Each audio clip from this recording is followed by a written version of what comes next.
5 seconds to go.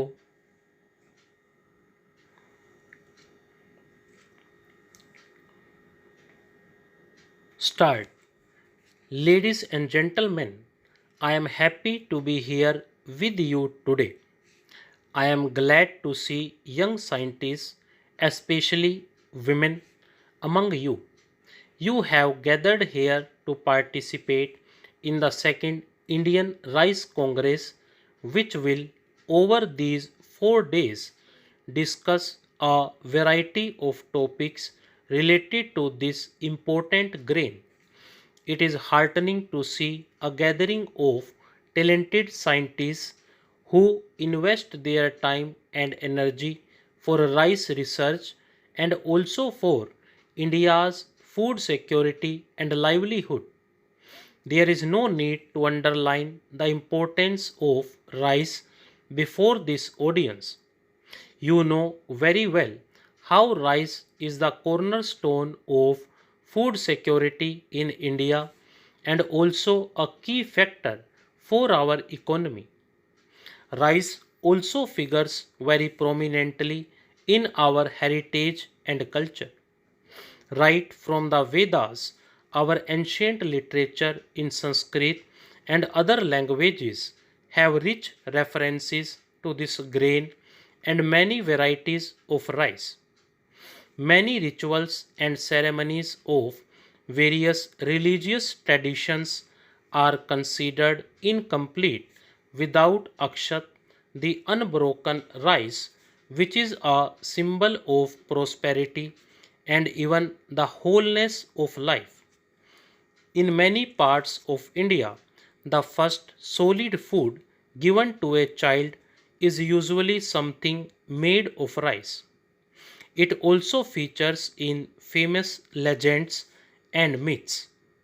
I am sure you remember many tales, such as the one about Sudama's rice, which underlines the bonds of love between old friends. Rice is rightly called the grain of life. It arguably feeds more people than any other comparable food grain, especially in Asia. India, of course, has been the biggest exporter of the grain, helping people in other parts of the world ensure basic food security and also letting them savor different rice varieties. Ladies and gentlemen, though India is the leading consumer and exporter of rice today, the situation was different when the nation became free. The National Rice Research Institute was established in 1946, soon after the Great Bengal famine and just before we won independence. In those days, we were dependent on imports to meet our food requirements, and often the nation lived what was called a ship to mouth existence. If the nation could overcome that dependency and has become the largest exporter, a lot of credit goes to the NRRI. The institute has contributed immensely to India's food security and also to enhancing farmers' lives. For more than 75 years now, the NRRI has been working in these areas. India is proud of its rich biodiversity, and that includes varieties of rice too. Every region of this country boasts of a unique rice grain of its own with a distinct taste. In the last century, as irrigation facilities expanded, rice came to be grown in new places and found new consumers. Such a shift is not always good for the water usage in some regions. The paddy crop requires high amounts of water, but many parts of the world are facing severe water shortages due to climate change. Droughts, floods, and cyclones are now more frequent, making rice cultivation more vulnerable. Even as rice has broken new ground, there are places where traditional varieties are facing challenges. I am glad to know that traditional rice growers from the tribal communities of Odisha have helped conserve the unique genetic resources of rice for ages. I must mention here the exemplary work of Srimati Kamala Pujari from Koraput, who has been collecting and preserving hundreds of rare and endangered crop varieties, including rice. She was honored with the Padma Shri Award for her inspiring initiative. Thus, the task before us today is to find the middle path, preserving and conserving traditional varieties on one hand and maintaining ecological balance on the other.